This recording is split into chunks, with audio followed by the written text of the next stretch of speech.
குருவை ராசிநாதனாக கொண்ட ராசி தான் இந்த தனுசு ராசி. மிகப்பெரிய கனவுகளும் மிகப்பெரிய லட்சியங்களும் உடைய ஒரு ராசி. உங்களுடைய வெற்றியும் கூட மிகப்பெரியதாக தான் இருக்கும். எல்லாரும் திரும்பி பார்க்குற மாதிரி தான் இருக்கும். என்ன அதுக்காக கொஞ்சம் போராட வேண்டிய ஒரு சூழ்நிலை தான். நிறைய தடை வரும், நிறைய கஷ்டங்கள் வரும். நீங்கள் போகிற பாதை எல்லாமே முள்ளாக தான் இருக்கும். ஆனால் உங்களுடைய வெற்றி அப்படிங்கிறது எல்லாரும் திரும்பி பார்க்குற மாதிரி உங்களுடைய வெற்றி இருக்கும் அப்படின்னு சொல்லலாம். உங்களுடைய திறமையை வெளியில் கொண்டுட்டு வரத்துக்காக தான் இந்த தடைகள் எல்லாம் இருக்குது, இந்த பிரச்சனைகள் எல்லாம் வருது அப்படின்னு நீங்கள் உணர்ந்து செயல்பட்டாலே போதும். கண்டிப்பாக உங்களுக்கு மிகப்பெரிய வெற்றி காத்திருக்கும் அப்படின்னு சொல்லலாம். நீங்கள் விளற இடத்த பார்க்காதீங்க. எழுந்து நின்னால் எந்த அளவுக்கு முன்னேற முடியும் அப்படிங்கிற அந்த முன்னேற்றத்தை நோக்கி நீங்கள் பயணிங்க. உங்களுடைய ராசி சின்னமே பார்த்தீங்கன்னா வில் அம்பு. எப்படி அந்த அன்பு ஒரு குறியை நோக்கி ஒரு இலக்கை நோக்கி போகுதோ அது மாதிரி நீங்களும் ஒரு இலக்கை நோக்கி பயணிங்க. உங்களுடைய வாழ்க்கையுமே ரொம்ப சிறப்பாக இருக்கும் அப்படின்னு சொல்லலாம். நம்பிக்கை இருந்துச்சுன்னா தோல்வியெல்லாம் ஒரு நிரந்தரம் இல்லை அப்படிங்கிறத நீங்களே உணர்ந்துக்குவீங்க. அந்த நம்பிக்கை உடையும் போது தான் உங்களுக்கு ஒரு சில இடைஞ்சல்கள் வரும். அதனால் எப்பவுமே எந்த இடத்துலையுமே மனம் தளராமல் எதிர்காலத்தை உங்களுடைய இலக்கை நோக்கி நீங்கள் பயணிங்க. கண்டிப்பாக உங்களுடைய வாழ்க்கை அப்படிங்கிறது மிகப்பெரிய முன்னேற்றமாக இருக்கும் அப்படின்னு சொல்லலாம். எப்பவுமே மனிதன் ஏறுமுகமாக இருக்கணும் அப்படின்னு நீங்கள் நினைக்கக்கூடாது. ஒரு சில தடைகளும் வரும். விழுந்த இடத்துலே நிற்காமல் அடுத்த இலக்கை நோக்கி நீங்கள் பயணிச்சிங்கன்னா தான் உங்களுடைய வாழ்க்கை இன்னும் சிறப்பாக இருக்கும். அதே இடத்துல நின்று ஐயோ இவங்கெல்லாம் நம்மளை ஏமாற்றிட்டாங்க, நிறைய தடை வருது, பிரச்சனை வருது அப்படின்னு அதே இடத்துல நிற்க வேண்டாம். அடுத்த இலக்கு என்னமோ அதை நோக்கி நீங்கள் பயணிங்க. கண்டிப்பாக உங்களுடைய வாழ்க்கை அப்படிங்கிறது ரொம்ப சிறப்பாக இருக்கும் அப்படின்னே சொல்லலாம். ஏன்னா குருவோட ராசி இல்லையா, அதனால் பெரும்பாலும் இந்த தனுசு ராசி அப்படிங்கிறது மிகப்பெரிய உயரத்தை ஒரு உச்சத்தை அடையக்கூடிய ராசி தான். மன உளைச்சல் கொஞ்சம் இருக்கும். மிகப்பெரிய வெற்றிக்கு போராடக்கூடிய ஒரு மனிதனுக்கு நிறைய இடைஞ்சல்கள்லாம் வரும், நிறைய தடைகளும் வரும், நிறைய போராட்டங்களும் வரும். ஆனால் நீங்கள் ஒவ்வொரு இடத்துலையுமே அந்த போராட்டங்கள், தடைகள், இது இடைஞ்சல்கள் எல்லாமே உங்களுடைய திறமையை வெளிக்கொண்டுட்டு வரதுக்கு தான் அப்படின்னு நீங்கள் உணர்ந்து செயல்பட்டீங்கன்னாவே உங்களுக்கு மிகப்பெரிய ஆயுதம் வெற்றியாக அமையும் அப்படின்னே சொல்லலாம். சரி, இவங்களை பற்றி இன்னுமே தெரிஞ்சுக்கலாம். வருகின்ற நாட்களுடைய கிரக அமைப்புகள் என்ன, எந்தெந்த விஷயங்கள்லாம் உங்களுக்கு சாதகமாக இருக்க போகுது, என்னென்ன விஷயங்கள்லாம் உங்களுக்கு பாதகமாக இருக்க போகுது, எந்த விஷயத்தில் உங்கள் கவனமாக இருக்கணும், வருகின்ற நாட்களில் எந்தெந்த கிரகங்கள் உங்களுக்கு நல்ல மாற்றத்தை கொடுக்குது, எந்தெந்த கிரகங்கள் உங்களுக்கு அவ்வளோ சாதகம் இல்லாமல் இருக்குது அப்படிங்கிறத தொடர்ந்து பார்க்கலாம். நீங்கள் இப்போ தான் ஃபஸ்ட் டைமாக நம்ம சேனலை பார்க்குறதா இருந்தால் நம்ம சேனலை சப்ஸ்கிரைப் பண்ணிக்கோங்க. கூடவே இருக்கிற பெல் ஐக்கானையும் கிளிக் பண்ணிக்கோங்க. அப்போ தான் நாங்கள் போடுற ஒவ்வொரு வீடியோவுமே உங்களுக்கு நோட்டிஃபிகேஷனாக வரும். நீங்கள் தனுசு ராசி அன்பராக இருந்தால் மறக்காமல் நம்மளுடைய சேனலுக்கு லைக் கொடுத்துட்டு உங்களுடைய உறவுகள் வகையில், நண்பர்கள் வகையில் யாராவது தனுசு ராசி நண்பர்கள் இருக்காங்க அப்படின்னா மறக்காமல் இந்த வீடியோவை அவங்களுக்கும் ஷேர் பண்ணிவிடுங்க. உங்களுக்கு ஜோதிட ரீதியாக ஏதாவது சந்தேகம் இருக்குது, ஜோதிடர்கிட்ட ஏதாவது ஆலோசனை வேணும் அப்படின்னா டிஸ்கிரிப்ஷனில் ஜோதிடரோட வாட்ஸ்அப் நம்பர் கொடுக்கப்பட்டிருக்கு. அந்த நம்பருக்கு கால் பண்ணி முன்பதிவு செஞ்சுக்கோங்க. உங்களுடைய சந்தேகங்களுக்கு நல்ல ஒரு தீர்வு கிடைக்கும். வருகின்ற வாரத்தை பொறுத்த வரைக்கும் நம்மளுடைய தனுசு ராசி என்பவர்களுக்கு ஒரு சுமாரான வாரம் தான் அப்படின்னு சொல்லலாம். ஏன்னா ராசியில் சூரியன் சப்தமத்தோட பார்வை இருக்குது. 10ஆம் இடத்துல சனி பகவான் இருக்கிறதுனால அங்கே 8ஆம் பார்வையால் செவ்வாயும் பார்வையிடுறதுனால இந்த காலகட்டம் அப்படிங்கிறது பேச்சில் கொஞ்சம் நிதானமாக இருக்கணும். இருந்தாலுமே உங்களுடைய தனித்திறமையை பயன்படுத்தி நல்ல ஒரு பேச்சாற்றல் உள்ள ஒரு நபராக இந்த காலகட்டத்தில் நீங்கள் வளம் வந்தாலும் குடும்பத்தில் இருக்கிறவங்களுடைய செய்கைகள் பார்த்திங்கன்னா கொஞ்சம் கோபத்தை தூண்டுற மாதிரியே இருக்கும். மன உளைச்சல் அதிகமாக தரும். ஏன்னா இந்த காலகட்டத்தில் நீங்கள் சொல்கிற முடிவுகளை அவங்க ஏற்றுக்க மாட்டாங்க. அது உங்களுக்கு ரொம்ப மன உளைச்சலை கொடுக்கும். ஏன்னா சனி ராகு இவங்க 2 பேரும் சப்தம ராசியில் இருக்கிறதுனால செய்கை முறையில் ஒரு சில பிரச்சனைகள் வர்றதுக்கான ஒரு சூழ்நிலை இருக்குது. அவங்க நார்மலாக தான் இருக்கிற மாதிரி இருக்கும். ஆனால் அந்த ஃபேஸில் அந்த ரியாக்ஷன் தெரியும். அதனால் உங்களுக்கு அப்படியே கோபம் கூடுதலாக வர்றதுக்கான ஒரு சூழ்நிலை இருக்குது. ஒரு சில தனுசு ராசி என்பவர்கள்லாம் பார்த்திங்கன்னா ரொம்ப நாளாக குழந்தை பேருக்காக காத்துட்ருப்பீங்க. அவங்கெல்லாம் கருத்தரிப்புக்காக ஒரு சிலர்லாம் செயற்கை முறைக்காக கொஞ்சம் முயற்சி பண்ணிகிட்டு இருப்பீங்க. அவங்கெல்லாம் கொஞ்சம் ஒத்தி போடுறது நல்லது அப்படின்னே சொல்ல. இந்த காலகட்டத்தில் கொஞ்சம் அவசரப்பட வேண்டாம், கொஞ்சம் பொறுமையாக இருக்கிறது நல்லது. ஏன்னா பெரும்பாலான கிரகங்கள் அந்தளவுக்கு சாதகமாக இல்லை. அதனால் கொஞ்சம் ஒத்தி போடுறது நல்லது. ஒரு சில தனுசு ராசி என்பவர்களுக்கு பார்த்திங்கன்னா ஒவ்வாமையால் ஒரு சில பிரச்சனைகள் வரதுக்கான ஒரு சூழ்நிலை இருக்குது. சாப்பாட்டு விஷயத்துலையுமே இந்த தனுசு ராசி என்பவர்கள் வருகின்ற நாட்களில் கொஞ்சம் கூடுதல் கவனத்தோடு இருக்கணும். வெளி உணவுகள் சாப்பிட்றது, அதே மாதிரி ஆரோக்கியம் இல்லாத உணவுகளை சாப்பிட்றது, இதெல்லாம் கொஞ்சம் அவாய்ட் பண்ணிக்கிறது நல்லது அப்படின்னே சொல்லலாம். ஏன்னா நோயோட பாதிப்பு அதிகமாக வரத்துக்கான ஒரு சூழ்நிலை இருக்குது. அதனால் ஒவ்வொரு விஷயத்துலையுமே நீங்கள் கவனமாக இருந்தீங்கன்னா பெருசாக ஆரோக்கிய ரீதியாக எந்த தொந்தரவும் வராது அப்படின்னே சொல்லலாம்.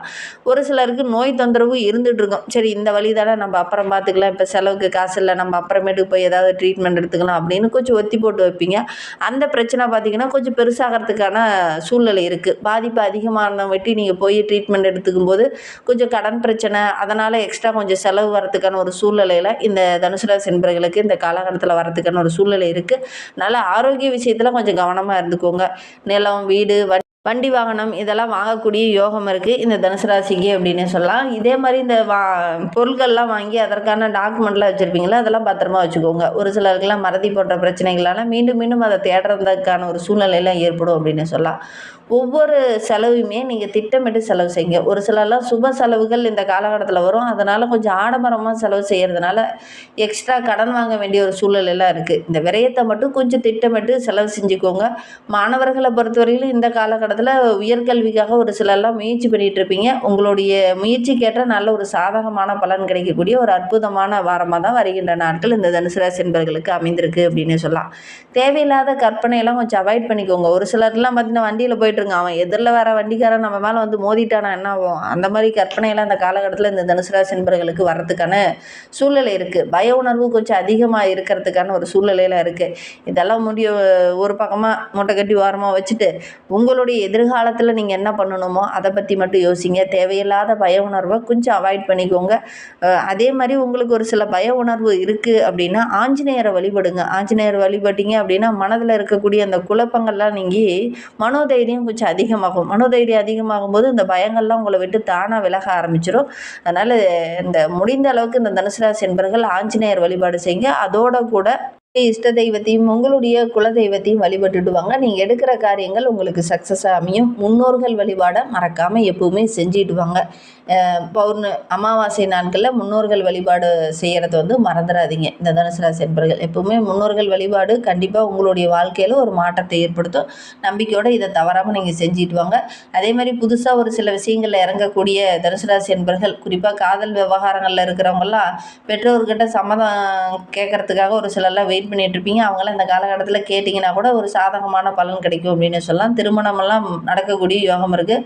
கட்டாயம் இந்த காலகட்டத்தில் திருமணம் வரன் பார்க்க ஆரம்பிச்சிங்கன்னா நல்ல ஒரு வரன் கைக்குடி வரக்கூடிய யோகம் இருக்குது அப்படின்னு சொல்லலாம். ஒரு சிலர்லாம் பழைய வாகனத்தை விற்றுட்டு புதிய வாகனம் வாங்கக்கூடிய யோகம் இருக்குது. தினமுமே சூரிய நமஸ்காரம் செஞ்சுட்டு அன்றாட வேலைகளை தொடங்குங்க. நீங்கள் எடுக்கிற காரியங்களும் உங்களுக்கு வெற்றியாக அமையக்கூடிய ஒரு யோகமான கிரக அமைப்பாக தான் இந்த காலகட்டத்தில் இருக்குது அப்படின்னு சொல்லலாம். ஏன்னா ராசியில் 6ல் வந்து செவ்வாய் இருக்கிறதுனால ஓரளவுக்கு நல்ல ஒரு வெற்றியை எதிர்பார்க்கலாம். என்ன செவ்வாய் 6ல் இருக்கும்போது பேச்சில் கொஞ்சம் அனல் பறக்கும். பேச்சில் கொஞ்சம் கூடுதலாக தடிமனான வார்த்தைகள்லாம் வரதுக்கான ஒரு சூழ்நிலை இருக்குது. 6ல் செவ்வாய் இருக்கிறதுனால வேகம் அதிகமாகும். ஏன்னா ராசிக்கு 3ல் ராகு இருக்கிறதுனால உங்களுடைய ஆற்றல், உங்களுடைய எதிர்பார்ப்பு இது எல்லாமே கொஞ்சம் அதிகமாக இருக்கும் அப்படின்னு சொல்லலாம். எவ்வளோ பிரச்சனை வந்தாலும் அந்த சமாளிக்கக்கூடிய திறனை ராகு பகவான் வளர்க்கக்கூடிய இடத்துல இருக்கிறார். அதனால் எதிரிகளுடைய தொல்லை கொஞ்சம் குறையும் அப்படின்னு சொல்லலாம். எதிரிகள்லாம் உங்களை பார்த்து விலகி போகக்கூடிய ஒரு கிரக அமைப்பு தான் அப்படின்னு சொல்லலாம். அலுவலகத்தில் சின்ன சின்ன தொந்தரவுகள் இருந்தது இல்லையா, அதெல்லாம் சரியாகும். ராசிநாதன் அஷ்டமத்தில் இருக்கிறதுனால கவலைப்பட வேண்டாம். ஏன்னா அஷ்டமத்தில் ராசிநாதன் இருக்கிறதுனால ஒரு சில குடைச்சல்கள் வரும், பிரச்சனைகள் வரும், மறைந்து இருக்கிறதுனால நிறைய தொந்தரவுகள் வரும் அப்படின்னு நீங்கள் நினைக்கலாம். நிறைந்த நன்மைகள் கிடைக்கக்கூடிய ஒரு யோகமான கிரக அமைப்பு தான் இந்த தனுசு ராசிக்கு அப்படின்னு சொல்லலாம். குடும்பஸ்தானத்தை பார்க்கறதுனால எத்தனை கசப்பு வந்தாலும் உங்களுடைய மனோதைரியம் ரொம்ப சிறப்பாக இருக்கிறதுனால ஓரளவுக்கு சாதகமான பலனை நீங்கள் எதிர்பார்க்கலாம் அப்படின்னே சொல்லலாம். கொடுத்த வாங்க இந்த காலகட்டத்தில் காப்பாற்றுவீங்க. போட்டி பந்தயங்கள்லாம் கலந்துக்கிட்டிங்கன்னா கூட உங்களுக்கு வெற்றி கிடைக்கக்கூடிய யோகம் இருக்குது. வெளியூர் பயணங்கள் எல்லாமே நல்ல ஒரு யோக பலனை பெற்றுத்தரும் அப்படின்னே சொல்லலாம். வியாபாரத்தில் சின்ன சின்ன நெருக்கடிகள் வரும். கொஞ்சம் முயற்சி பண்ணிங்கன்னா ஓரளவுக்கு சாதகமான பலனை வருகின்ற நாட்களில் இந்த தனுசு ராசி என்பவர்கள் எதிர்பார்க்கலாம் அப்படின்னே சொல்லலாம். எந்த விஷயத்தில் உங்கள் கவனமாக இருக்கணும் அப்படின்னு பார்த்தீங்கன்னா, தற்சமயம் பல கிரகங்கள் உங்களுக்கு சாதகம் இல்லாமல் இருக்கிறதுனால, குறிப்பாக உங்களுடைய ராசிநாதனே உங்களுக்கு சாதகம் இல்லாத ஒரு இடத்துல இருக்கிறார். அதனால் குறிப்பாக சுகஸ்தானத்துலேயும் சனி பகவான், 7ஆம் இடத்துல சூரியன், 8ஆம் இடத்துல சுக்கிரன், குரு, 9ஆம் இடத்துல கேது, இந்த மாதிரி பல வகையான குளறுபடிகள் இருக்கிறதுனால இந்த காலகட்ட கிரக அமைப்புகள் அப்படிங்கிறது எந்த ஒரு காரியத்துலையுமே நீங்கள் அவசரம் காட்ட வேண்டாம். கொஞ்சம் பொறுமையாக தான் இருக்கணும். குறிப்பாக சொல்லும்போது ஆரோக்கிய விஷயத்தில் கொஞ்சம் கவனமாக இருங்க. வயிறு சம்பந்தமான தொந்தரவு, மனக்குழப்பங்கள், வீட்டிலே கூட சின்ன சின்ன பிரச்சனைகள், தேவையில்லாத பழி சொல்லுக்கு ஆளாகக்கூடிய ஒரு சூழ்நிலையில் இந்த காலகட்டத்தில் இந்த தனுசு ராசி என்பவர்களுக்கு வரும். நீங்களே அதில் தலையிட்டு இருக்க மாட்டீங்க. ஆனால் ஒரு சில பிரச்சனைகள் உங்களை தேடி வரும். அதனால் கொஞ்சம் கவனமாக இருக்கிறது நல்லது. எல்லா விஷயத்துலையுமே கொஞ்சம் முன்னெச்சரிக்கையாக இருக்கிறது நல்லது. வரவை விட செலவுகள் கொஞ்சம் அதிகமாக இருக்கும். திட்டமிட்டு ஒவ்வொரு விஷயத்துலையும் செலவு செய்கிறது ரொம்ப நல்லது அப்படின்னு சொல்லலாம். தனுசு ராசியில் மூலம் நட்சத்திரத்தில் பிறந்தவங்களுக்கு வருகின்ற நாட்கள் அப்படிங்கிறது நீங்கள் எடுக்கிற காரியங்கள் எல்லாமே ஓரளவுக்கு வெற்றியாக அமையும். உடல் ரீதியாக சின்ன சின்ன பாதிப்புகள் இருந்ததுலேயே அது கொஞ்சம் சரியாகும். பெரியவங்களுடைய அன்பு ஆதரவு கிடைக்கும். உத்தியோகத்தில் இருக்கிறவங்களுக்கு ஒரு சில பிரச்சனைகள் இருந்ததுலேயே அதெல்லாம் சரியாகும். ஒரு சிலருக்கு புதிய சொத்து வாங்கக்கூடிய யோகம் இருக்குது. பூராட நட்சத்திரத்தில் பிறந்தவங்களுக்கு தொழிலில் சின்ன சின்ன தடைகள் இருக்கும். இருந்தாலும் கொஞ்சம் முயற்சி பண்ணீங்க அப்படின்னா அதெல்லாம் சரியாகும். வீண் செலவுகள் கொஞ்சம் வரதுக்கான சூழ்நிலை இருக்குது. திட்டமிட்டு செலவு செய்கிறது நல்லது. குடும்பத்தில் ஒரு நிம்மதி இல்லாத ஒரு சூழ்நிலை இருக்குது. ஏன்னா செவ்வாய் இருக்கிறதுனால கொஞ்சம் குழப்பமான ஒரு மனநிலை இந்த காலகட்டத்தில் இருக்கும். எல்லா இடத்துலையுமே கொஞ்சம் வேகமாக செயல்படுவீங்க. அதனால் ஒரு சில விஷயங்களில் இடைஞ்சல்கள் வரதுக்கான ஒரு சூழ்நிலை இருக்குது. மன ரீதியாக கொஞ்சம் குழப்பங்கள் தென்படக்கூடிய ஒரு சூழ்நிலை இருக்குது. கொஞ்சம் நிம்மதி வேணும் அப்படின்னா சிவபெருமானை வழிபடுங்க. உத்திராடம் 1ஆம் பாதத்தில் பிறந்தவங்களுக்கு வருகின்ற நாட்கள் அப்படிங்கிறது எதிர்பாராமல் ஒரு சிலருக்கு இடமாற்றம், ஒரு சிலருக்கு புதுசாக வீடு, புதுசாக ஒரு சில முயற்சிகள், இதெல்லாம் இந்த காலகட்டத்தில் இறங்குவீங்க. சுறுசுறுப்பு கொஞ்சம் அதிகமாகும். உங்களுடைய செயல்பாடுகள் எல்லாமே ரொம்ப வேகமாக இருக்கும் அப்படின்னே சொல்லலாம். வெள்ளிக்கிழமையில கொஞ்சம் கவனமாக இருந்துக்கோங்க. புதிய முயற்சி எல்லாத்தையுமே கொஞ்சம் தவிர்க்கிறது நல்லது. கவனமாக செயல்பட்டிங்கன்னா பெருசாக பாதிப்பு எதுவும் ஏற்படாது. இன்னுமே வாழ்க்கை ரொம்ப சிறப்பாக இருக்க நாங்கள் சொன்ன பரிகாரங்களையும் தொடர்ந்து செஞ்சுட்டு வாங்க. நீங்கள் எடுக்கிற காரியங்கள் எல்லாமே உங்களுக்கு சக்ஸஸாக அமையும். நம்பிக்கையோடு அதை செஞ்சீங்க. உங்களுக்கு ஆஞ்சநேயரை ரொம்ப பிடிக்கும் அப்படின்னா ஸ்ரீராம ஜெயத்தை மறக்காமல் 3 முறை எங்களுடைய கமெண்டில் தெரிவிங்க. அப்படி தெரிவிக்கும் போது கூட நீண்ட நாளாக பிரார்த்தனையாக ஒரு விஷயம் மனதுக்குள்ளேயே வைத்துட்டு இருப்பீங்களே, அந்த ஒரு விஷயம் கூடிய விரைவில் நடைபெறணும் அப்படின்னு நினச்சிட்டு வேண்டிக்கிட்டு செய்து பாருங்கள். கட்டாயம் நடைபெறும். நம்பிக்கையோடு இதை மட்டும் செஞ்சு பாருங்கள். இந்த மாதிரி பயனுள்ள தகவலை தொடர்ந்து கேட்க நம்ம சேனலை